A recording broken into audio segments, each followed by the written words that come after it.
자, 이 롱마가 얼마나 약은지 보세요. 이 롱마가 시코르스키를 갖다가 인수를 했다고요. 근데 시코르스키는 대형 헬기를 안 만드는데요. 시코르스키가 명품 헬기가 뭐가 있는 거냐면 블랙호크예요. 그거 몇천 대 팔았죠.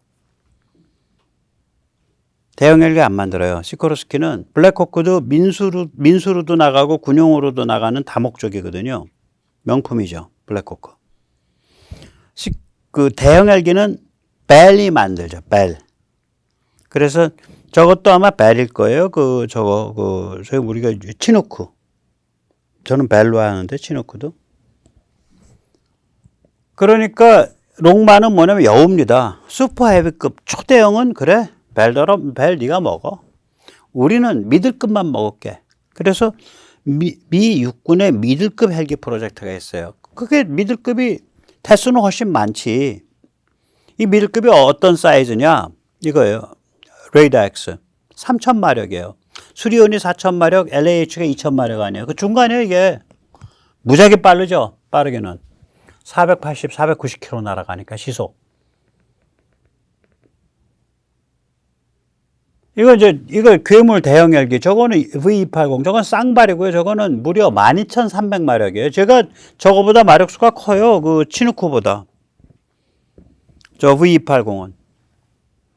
그러니까 저거는 저기 육군에서 뭐 저거 한 4,500대 사겠지. 많이 사면.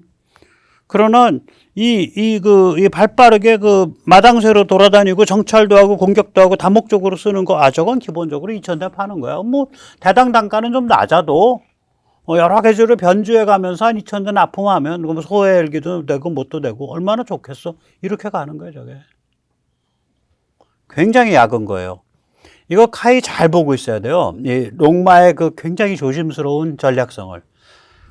자, 이제 미국 회사들의 그 지능, 갑질, 뭐 배째라 뭐 이런 것들 다 살펴봤는데 미 정부가 한국에 대해서 한 일을 보자고요. 갑질했나? 갑질이라기보다는요. 두 가지입니다. 하나는 군사 지정학 구도 때문에 한국에 족쇄를 치운 게 있죠. 우리 미사일 그런 것처럼.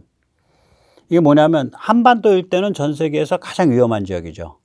미국 입장에서는 여기에 미군이 들어와 있기 때문에 한국이 사고 쳐서 이게 불똥이 튀면 미국이 전쟁으로 끌려 들어간다라고 보고 있는 거죠. 게다가 지난 30년 동안은 이게 아주 열렬한 중국 사랑에 빠져 있었기 때문에 저 중국의 마음을 상하게 하지 않을까, 이런 중국에 대한 그 지나친 배려가 있었어요. 그러니까 당연히 한국에서 군사력이 강화된다든지 K 무기 군사 기술이 어떤 좀 민감한 분야로 이렇게 강화돼 가는 거 굉장히 조심스러워하죠. 굉장히 억제하려고 들고. 그러니까 이게 무슨 교만에 의한 갑질이 아니라 집단에는 지들 나름대로의 군사지정학 구도에서 나오는 족쇄예요. 다른 하나는 이제 우리가 이제 국력이 들어가고 이럴수록 이제 그 담장 넘어서 손을 자꾸 뻗게 되죠. 그러니까 첨단 기술. 미국 입장에서는 자기 첨단 기술을 방어하고 제한해야겠죠. 그러니까 그냥 갑질이라고 표현을 못 하는 거예요. 이거를 그냥 이제 밀리터리 하는 분들은 이제 그 뭐라 그럴까, 그 국뽕스러운 국가 자부심을 막 그 자극을 해야 되잖아요. 우리 육군이 세계 최강이고 뭐고. 그러니까 이제 그 대한민국 바깥을 전부 적으로 만드는데, 저는 대한민국 바깥의 적도 적이지만 대한민국 안의 적에 더 관심이 있거든요. 문재인, 이명박, 종중, 종북, 그 다음에 국힘 내부, 썩어 빠진 근성 뭐 이런 것들이 관심이 있는데, 대한민국과 그 밖, 신체의식이죠. 우리와 비하, 아와 비하, 네, 종족주의. 아닙니다. 사실 그런 거 아니고요. 제가 이제 제한과 방어라 그러는데, 미국 입장에서 제한의 사례를 보면 이제 미사일 사거리, 또 미사일의 탄도 무게 제한, 이게 제한의 대표적인 예고요. 방어, 미국 입장에서 야, 이건 너희 손대면 안 돼. 그러니까 방어에서 펄쩍 뛴 것들이 있어요. 이게 2009년에 그 전투기에 이렇게 다는 ALQ-200 전파 교란 장비, 일종의 전자전 장비죠. LIG가 만들었는데, 이거를 또 겁도 없이 2009년에 이 MB 때 다 정신머리가 썩어 있었던 거예요. 전부. MB부터 썩어 있었으니까 그 사람 진짜 앞뒤 없는 사람인데. 한국에서 일종의 전자전장비 만들었습니다. 이제 수출합니다. 네, 파키스탄입니다. 근데 파키스탄에 팔면 중국으로 넘어가. 그러니까 미국이 펄쩍 화를 내고, 야, 그거 너희 우리 기술 도용해서 카피해서 한 거잖아. 그 중국 넘어가는 거야. 그래가지고 와가지고 따졌어요. 그래서 깨갱 하고 개망신한 사건이 있습니다. ALQ2000 파키스탄 수출 포기 사건. ALQ200. 2011년엔 더 큰 사건이 있었어요. 이게 타이거 아이 사건인데, 이걸 가지고 조선일보까지 나서서 미 국방부와 CIA까지 나서서 한국의 장성 군인들을 불러서 수모를 주었다. 참을 수 없도다. 이러고서 또 민족주의 흉내내고 탱탱거리고. 조선일보 그런 짓 잘하잖아. 이게 한국의 욕먹을 만해요. 이게 뭐냐면 지금 사진에 보이는 저거거든요. 저게 뭐라고, 타이거 아이가 뭐라고 정확하게 설명들도 안 해요. 저게 센서 스위트예요. 센서 스위트라는 건 여러 가지 센서의 덩어리, 집합체죠. 그러니까 타이거 아이, 호랑이 눈깔이라 그러는데, 미국은 저거를 한국이 무단으로 분해했다. 뜯어가지고. 저 봉인돼 있거든요. 뜯어서 봉인이 풀렸다라는 신호가 갔겠지. 그 미국 주장이 좀 맞다고 봐요. 그래가지고 차관보까지 날아와서 한국 공군하고 한국 국방부를 조졌다고요. 개망신한 거죠. 이 장비는 뭘 해주냐면 타겟팅, 아마 유도 기능이 있을 거예요. 미사일 같은 거 쏴놓고서 타겟에 유도시키는 거. 그 다음에 항법, 저공 침투. 그러니까 산 모양, 계곡 모양 따라가지고 낮게 100m 상공, 200m 상공으로 낮게 날아가는 거. 적외선 탐지 추적. 그러니까 상대방 미사일이나 혹은 상대방 비행기에서 뒷공문에서 나오는 적외선을 탐지 추적하는 거. 이런 첨단 장치거든요, 이게 미국이 이제 자기 기술을 방어한 케이스죠. 그리고 이제 우리 A사 레이더 기술 안 준다는 거 이런 거 안 주는 거 그건 자기들 마음이고. 그거 가지고 뭐라고 못 하죠. 자, 지금은 그런데 이게 많이 달라져 가고 있죠. 미국과 이제 당당하단 말이에요. 우리 기술 안 주면 우리가 개발하면 되니까 이제 많이 올랐었잖아요. 그리고 우리의 여러 가지 그런 역할 때문에 지금은 아주 예외적인 초특급 파트너십으로 급속하게 발전 중이죠. 그래서 이제 이 이야기를 이제 조금 살펴보겠습니다. 미국과의 초특급 파트너십. 예를 몇 개 들을게요. 지금 이제 4달인가에 그 한미 공동 핵무기 사용 기획 훈련, 그러니까 그 핵 협의회. 그게 처음 시작되죠. 거의 준상설기고. 그 다음에 한미 콜라보 MD. 이거 엄청난 겁니다. 그러니까 미국이 한국을 물먹이려 그러고 한국을 꼴 보기 싫어하고 한국에 대해서 갑질하고 이런 거 아닌 거예요, 이게. 한국은 이제 지금 국산으로 낮은 고도에서 오는 로켓, 전투기, 드론을 방어하는 LAMD. 국산으로 조금 비교적 중간 단계에서 방어를 하는 천궁2, 천궁3 한 40km까지. 천궁2는 15인가 20km까지고 천궁3가 되면 한 40km까지 할 거예요. 엘세만이 한 6, 70km까지 하죠. 요번에 이제 명중 성공시킨 거, 사격 실험. 엘셈2 앞으로 한 10년 걸리겠죠. 배치까지는. 그 이상도 걸리겠죠. 엘셈2는 한 100km, 110km까지 가겠죠. 고도는. 이제 레인지는 그거보다 길 거고요. 우리는 좀 펑퍼짐하게 하는 것 같더라고요. 고도하고 사거리 레인지하고 이렇게. 그리고 이거를 이제 배에다가 배에 옮길 때 수정을 좀 해야 되는 모양이에요. 그럼 이제 함상 이지스가 되죠. 또 한국이 운영하는 미제 무기들이 있죠. 패트리어트, 지상 배치. 그리고 이제 지금 도입하려고 하고 있는 게 미제 함상 이지스, SM6, 또 미제 함상 이지스, SM3. 저거는 이제 앞에 부분, 추적 호밍 부분이 일본의 미쓰비시가 했죠. SM3는.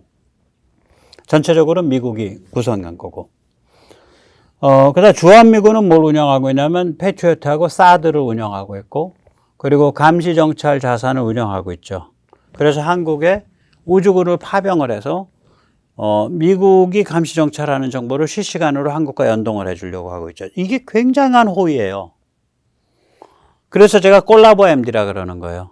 Collaborative Missile Defense, 콜라보 MD예요. 저런 케이스 없습니다. 전 세계적으로.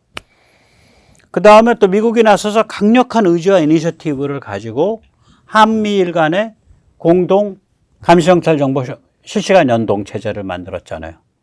지금 구축 중이죠, 한참. 이런 것들 때문에 한국에 세계에서 유일하게 미국 우주군 요원이 나와 있는 거예요. 이건 뭐 거의 초특급 파트너십이죠. 그 다음에 이제 T-50, 이제 우리 그 훈련기, 지금 T-7이 워낙에 이제 그 사고를 치고 있으니까 그거 아마 공군에 팔든지 뭐 해군에 팔든지 꽤 팔 거예요, 미군에. 그 다음에 이제 아마 전함 쪽을 미국이 가져갈 가능성이 커요. 근데 이제 법규가 있잖아요. 미국이 이제 법에 의해서, 국내에서 제작하지 않은 모든 전함은 다 국내에서 제작해야 된다. 이렇게 돼 있어서, 좀 두고 봐야 됩니다. 이거는. 근데 그거를 뭐 우회를 한다든지 혹은 그 법을 고치는 일이 벌어지게 되면 얘기가 달라지죠. 이 전환 문제에 대해서 지금 제가 나중에 정리할 텐데요. 미국 공화당 대통령 후보 중에 제가 제일 주목하는 사람은 니키 헤일리입니다. 그 여성. 아마 사우스캐롤라이나인가 주지사 했었고, 주지사 다음에, 한 2년 동안, 트럼프 정부 때에 유엔 대사를 하면서 북한에 대한 포괄적 제재를 관철시킨 아주 굉장히 스마트한 여자예요. 스마트한 여성이에요. 그분이 요번에 대담을 하는데 딱 보니까, 지금 함정수가 우리가 턱없이 부족하다. 그 얘기를 하더라고요. 그럼 결국 뭐겠어요? 한국이나 일본으로부터 함정을 수입할 수 있도록 법을 고쳐야 된다. 그거를 뒤에다 깔고서 하는 얘기죠. 그 다음에 이제 우리가 미국이 무슨 자주국방의 걸림돌인 것처럼, 그래서 미국으로부터 벗어나는 게 자주국방인 것처럼, 뭐 이런 식으로 막 평론을 하고 글을 적기는 분들이 있어요. 전 참 마음에 걸리던데. 그거 아닙니다. 한미동맹과 주한미군 덕분에 우리가 차분하고 페이스를 지키면서 발전시킬 수 있었어요. 예를 들어서 한국에서 개발하는 전투기가 중국과 항상 능가하게 될 거예요, 이제. 왜 그러냐? 갖다가 쓰면 돼, 좋은 거. 전투기 엔진. 미국이랑 협의해서, 요 정도 급까지 할게. 이제 F-15에 넣은 거, F-110-132, 그거 우리 주세요. 혹은 그거보다 좀 위에 게 나오면, 그거 우리 주세요. 하고 얘기가 협의가 되면 그 엔진으로 할 수 있는 최상의 전투기 만들 수 있고, 거기에 예를 들어서 비행기 탈출 좌석, 그럼 그건, 저기 영국 회사가 잘하잖아. 그거 갖고 와. 거기 앉는 무슨 착륙하는 바퀴, 캐나다 회사가 잘하잖아. 갖고 와. 그런데 한화가 그거 한대. 근데 한화도 괜찮대, 물건이. 실험해 보니까 캐나다보다 잘 나오던데, 그럼 그것도 한화로 바꿔. 이런 식으로 하거든요. 자유자재로. 그래서 예를 들면 첨단 전투기 엔진 국산화 저거 안 급합니다. 정해진 예산을 가지고 최대 효과를 낼 수 있는 걸 해야 되고요. 가능하면 미국과 서로 한 손 잡은 거를 털지 않는 방식으로 가는 게 좋아요. 예를 들면, 저기 제트기 엔진 쪽 하면 좋죠. 그럼 뭐부터 하면 되냐? 지금 이렇게 가고 있어요, 이미 가고 있어요. 첨단 전투기 엔진 빼고는 전부 다, 모든 엔진을 다 만들고 있어요. 우리나라가 지금 개발하고 있어요. 예를 들어서 순항미사일 엔진, 터보팬 엔진, 저거 잘 만들면은 순항미사일이 1000km, 2000km 이렇게 간단 말이죠. 아음속으로 가는 거. 드론 엔진, 저거 이제 터보팬도 있고 터보프롭도 있죠. 터보팬은 우리가 제트 엔진을 보통 터보팬이라고 그러고요. 터보프롭은 그게 뒤로 이렇게 압력으로 밀어내는 게 아니라 그 힘을 갖고 축을 돌리고 그 축 앞에다가 프로펠러가 달려있는 걸 터보프롭이라고 그러죠. 무인 헬기 엔진, 저건 헬기용 터보 샤프트인데 저건 축이 빠져나서 축에서 이게 돌아가는데, 그럼 그냥 터보 샤프트라 그러죠. 왜 헬기라는 걸 강조해? 헬기용은 공기가 이렇게 흡입되고 배출되는 그 배열 구조가 좀 달라요. 예를 들어서 터보프롭은 앞으로 들어와서 뒤로 나가잖아. 헬기는 이렇게 들어와서 옆구리도 나가고 뒤로 좀 달라. 좀 특이해요. 그 내부 구조가. 공기 다니는 그 유로가. 헬기용 터보샤프트. 그 다음에 또 보조 발전기 엔진. 그 터보샤프트죠. 발전기 돌려야 되니까. 이런 걸 차분하게 다 하고 있어요. 저런 거를 소리 소문 없이 차분하게 하는 게 무지하게 중요합니다. 저기서 충분히 성숙해 가서 그 다음에 이제 딱 눈치 봐서 들어갈 수 있는 전투기 엔진 쪽을 딱 들어가면 되죠. 일단 전투기 엔진은 만들게 되면 이 대수가 나와야 되니까. 그래서 어려운 거죠. 이 한미동맹 우산이 있고 주한미군 우산이 있기 때문에 우리는 허겁지겁 모든 걸 할 필요가 없어요. 지금 중국을 보세요. 저게 다 짝퉁이 될 수밖에 없는 게 중국은 허겁지겁 모든 걸 해야 돼. 허겁지겁 러시아 거 막 갖다가 막 짝퉁으로 베껴야 되고 중국에서 살 수 있는 게 없잖아요. 자유진영에서 저거에 그 첨단 부품을 많이 팔아준다가 프랑스, 독일, 이스라엘이에요. 우리로 치면 참 소름이 끼치는 짓을 했어요. 프랑스, 독일, 이스라엘이. 근데 거기도 이제 자꾸 막혀가니까 중국은 자기가 모든 걸 다 처음부터 다 해야 된다고. 그러니까 전부 다 짝퉁 나오지. 근데 우리는 그럴 필요가 없는 거예요. 우리가 건드려야 될 물건만 건드려야 되고 우리가 건드려야 될 부품만 건드리면 돼요. 우리가 그 통합체는 플랫폼을 우리가 한다 그래도 그러니까 우리가 해서 건드려서 최대 효과가 날 수 있는 것을 차분하게 페이스를 지키면서 집중할 수가 있죠. 그래서 그럼 우리가 그렇게 페이스 지킬 수 있는 건 왜 그래? 주한미군이 있고 미군이 있고 우리가 서방 자유진영으로부터 기술이나 부품을 구할 수 있으니까.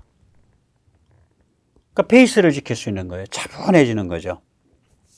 그래서 우리가 처음 건드린 게 뭐예요? 소총, 기관총, 105mm, 야포 이런 거죠. 그땐 그 실력밖에 없었으니까.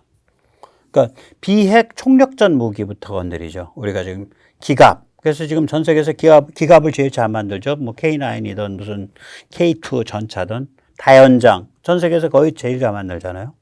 천무 239. 그 다음에 전술 차량. 가성비 갑이죠. 우리 전술 차량이. 그 다음에 헬기. 뭐 제법 뭐 쓸만해요. 그냥 뭐. 그 다음에 로우급 전투기 T-50 계열, T-50, FA-50. 그 다음에 진화형 미들급 전투기 4.5세대부터 시작해서 5세대 뭐 이렇게 될 수 있는 KF-21, 전함, 잠수함, KGB 뭐 활강 스마트 폭탄 이런 것들이죠. 저게 다 비핵 총력전 무기들이에요. 그리고 첨단 무기도 이제 건드린단 말이에요. 그 예를 들면 로켓을 쏘는데 그 이중 펄스 로켓, 그러니까 한 깡통 속에 두 종류의 성격이 다른 그 로켓 연소재가 들어있는데 그게 경막으로 돼 있어서 뭐 이 비행 기간 동안에는 그 비행 기간에 적합한 그 연료가 연소되다가 그게 다 연소가 끝나면 퍽 하고 터지면서 경막의 꽁무니로 경막 쪼가리들이 쭉 튀어나오면서 그 다음에 또 그것과 성격이 다른 종류의 연료가 연소되기 시작하는 것. 그렇게 되면 이제 그 로켓의 비행 거리가 늘어나고요. 그 다음에 로켓이 종말 단계에 가서 힘이 딸리질 않게 돼요.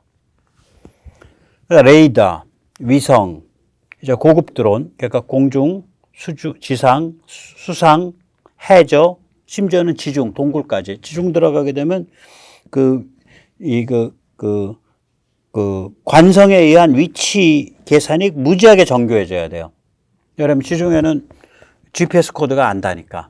자기 혼자서 내가 지금 옆으로 몇 센치 갖고 여기로 몇 메타 갖고 아래로 몇 메타 갖고 이걸 계속 실시간으로 자기 좌표를 계산해야 된다고. 자기 이동 좌표를. 그 다음에 이제 요격 미사일 뭐 이런 것들이 첨단 무기고요. 그래서 결국은 중국에 대한 또 치명적 독침 또 북한에 대한 선멸적 압도 이게 되는 거죠. 그래서 이제 미사일 방어 MD 쪽하고 또 상대방을 이제 치명적으로 깔 수 있는 이제 탄도미사일, 또 심지어는 벌떼 드론.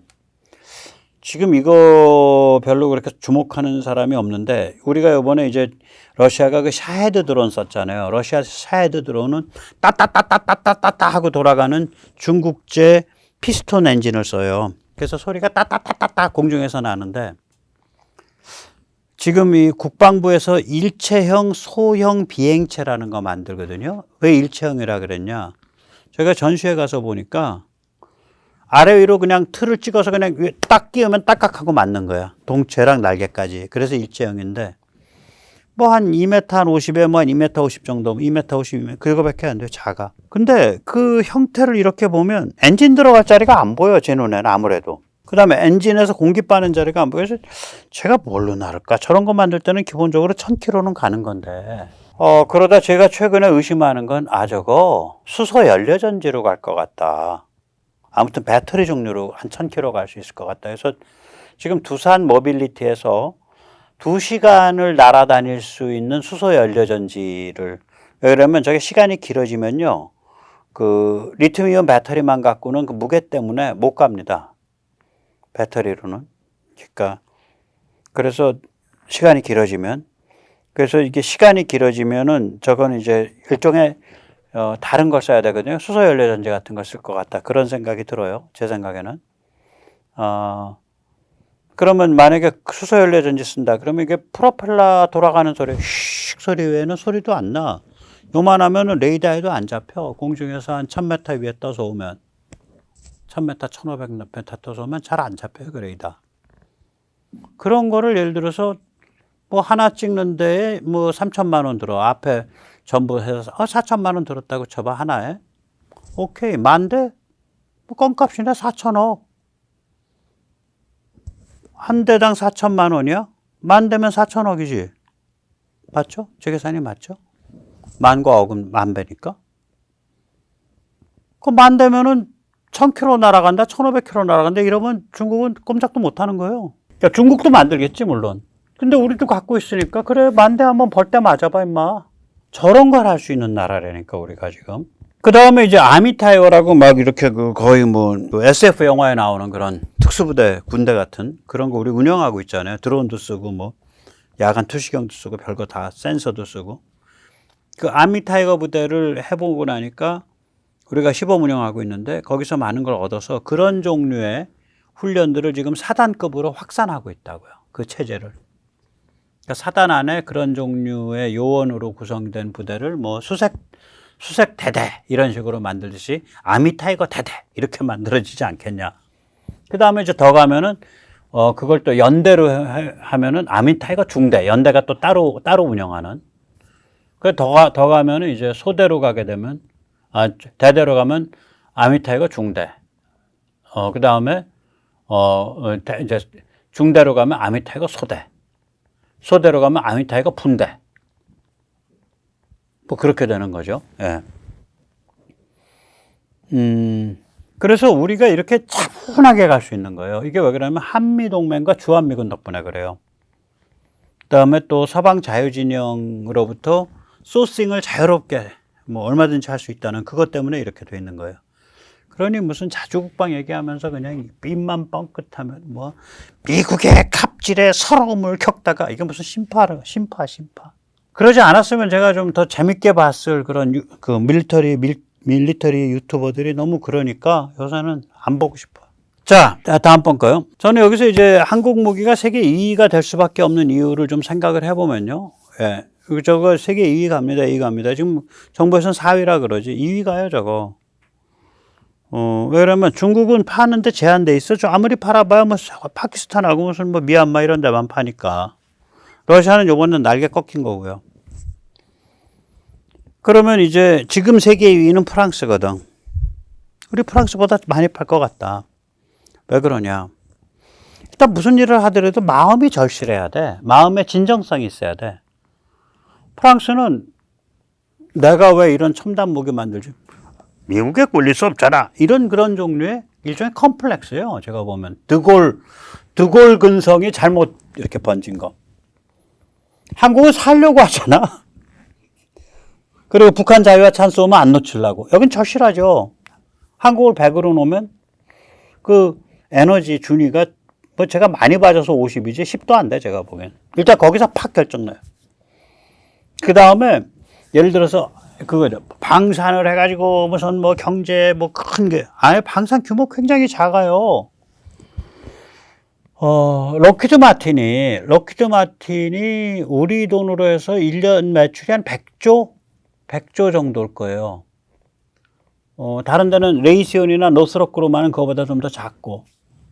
그래서 전체 방산에 미국 방산에서 글쎄요, 한 3,400조 밖에 안 돼요. 미국 전체, 미국 방산 업계의 1년 매출이 한 400조 많아 봐야. 국내에 파는 거, 해외 파는 거 다 합쳐서. 한 300 몇십 빌리언 밖에 안 될 거예요. 롱마 매출이 60에서 70 빌리언이거든요. 그거에 한 5배 봐주면, 6배 봐주면 될 거예요. 롱마가 워낙 거인이니까. 이제 레이시온만 하면 벌써 뭐 50 빌리언. 그 다음에 저기 가면 또 뭐 거기는 50에서 40 빌리언 노스럽 그룹만은. 그럼 그 3대장 합쳐봐야 1년에 한 150 빌리언 정도거든. 그럼 나머지 이제 올망졸망한 거 다 제너럴 다이내믹 뭐 다 모아오면 그게 또 뭐 많이 모아봐야 한 150 빌리언? 또 뭐 엑스트라로 좀 넣어서 또 한 50 빌리언 더 쳐줘서 그럼 350 빌리언 시장이에요. 우리로 치면 한 400조. 미국 방산 다 합쳐봐야. 삼성전자만 한 거지. 삼성전자 1년 매출이 300조 이렇게 되지 않나? 그래서 이 방산은요, 매출 사이즈로 보는 게 아니에요. 방산은 뭐냐면, 내 목숨을 네 무기로 지켜줘 이 소리거든. 그래서 저거는 영향력이에요. 영향력. 그 다음에 두 번째는 뭐냐면 방산은요, 예를 들어서 이거를요, 방산처럼 내가 이걸 천무 239 뭐 500대 주문한 거, 이거 500대 주문하면요, 대당 가격이 지금 한 30억 갈 겁니다. 30억, 40억 갈 거예요. 500대를 하면. 근데 제가 100만 원이면 사잖아, 신형을. 그럼 이거 양산을 해서 그런 거예요. 양산이 그렇게 무서운 거예요, 양산이. 이 방산은요, 아무리 양산이라 그래도요, 우리가 생각하는 이런 소비재의 양산에 비하면 거의 장인이에요. 그런데 극한 기술이에요. 그래서 부가가치가 높죠. 혹은 그래서 고급 인재에 대한 인건비 비중이 높아요. 그러니까 그 기업의 수입에서 지출되는 항목들을 보면 굉장히 고가의 측정 장비, 굉장히 고가의 시설 장비, 그럼 그런 거 수입하다 보면 그걸 또 만드는 국내 회사가 생기잖아. 그 다음엔 인건비, 그게 대부분이에요. 거기 뭐 쇳덩어리가 들어가도 쇳덩어리 가격 자체가 얼마나 되겠냐고. 그 쇠가 굉장히 특수해. 그럼 또 그런 특수한 고가의 그 쇠를 만들겠다고 덤비는 데가 나오잖아. 그러니까 전체의 사이즈가 큰 게 아니라 돈이 흘러가는 그 방식이 굉장히 고급진 극한 기술에 흘러가요. 거기에 모이는 돈들이. 그러다 보니까 그게 파급 효과를 가지는 거예요. 즉 내부적으로는 극한 기술, 초정밀 기술을 발전시키는 그 전동차 역할, 그 기관차 역할을 하고요. 그 다음에 국력에 관해서는 예를 들어서 제가 어저께 얘기를 잠깐 드렸지만, 푸틴 네가 우리를 협박해 임마? 이 컵다가리를 상실한 놈의 자식. 야, 우리 현무5 말이야.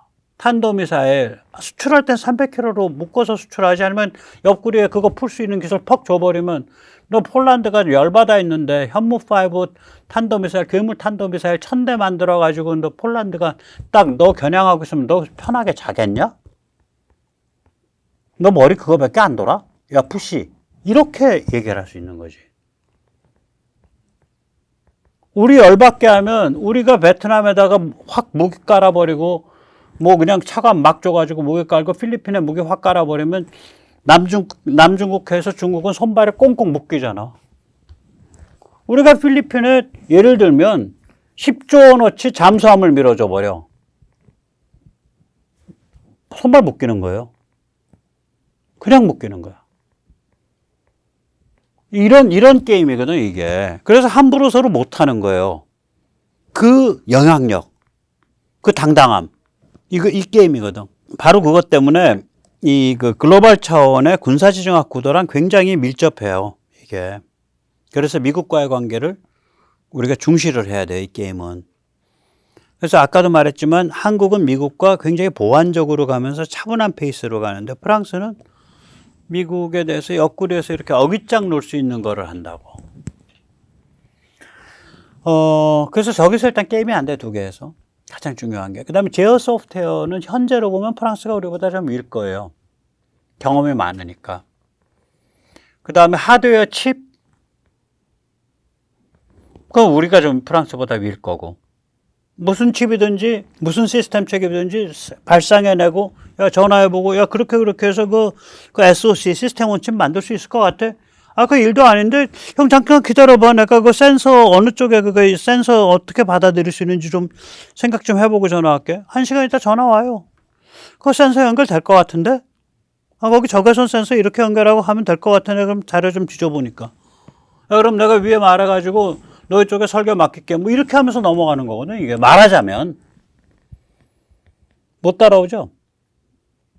그 다음에 여러 가지 센서들, 소나, 레이더 이런 건데 이런 것들이 지금 한국에 급속하게 발전하고 있어서 아마 이게 프랑스 넘어섰을 것 같은데요. 철강 소재 등 제조업 기반, 이거 당연히 우리 프랑스보다 세죠. 국력 규모, 경제 규모는 비슷할 거예요. 우리가 좀 약하지만 뭐 우리 또 역동성이 있으니까. 무기 생산 및 연구 개발 규모, 이거 우리가 좀 더 진심이죠. 우리가 조금 더 윌 겁니다. 그 다음에 지금 전 세계에서 가장 중요한 지정학적 핫스팟이 딱 세 군데예요. 한반도에서부터 타이완까지, 타이완에서 남중국해까지, 그 다음에 동유럽이에요. 거기가 지정학적 핫스팟이야. 핫스팟이 아닌데 군비를 많이 쓰는 데는 중동. 딱 그렇게 몰려있는 게 시장이. 그런데 거기서 우리가 그럼 동중국해, 동유럽, 또 중동까지 포함해서 우리 포지셔닝이 프랑스한테 밀리냐? 안 밀려요. 일부 극한 기술, 예를 들면 헬기 기어박스, 전투기 엔진, 이거는 프랑스가 우리보다 낫죠. 지금 현재는. 그래서 이렇게 전체적으로 보면, 야, 한 7, 8년, 10년 지나서 프랑스 못 따라갈 거 없겠다. 2위 가네. 이렇게 되는 거예요, 이게 지금. 근데 저보고 너무 간이 부었다고 말씀하지 마시고요. 저는 가끔 말하잖아요. 미국이 우리를 볼 때 우리가 잠재적 전범국이었습니다. 1889년 3인 필지에서부터 1905년 나라 망할 때까지 보면 미국이 우리한테 대한 미국이 우리와 미국 사이의 관계는 무관심이에요.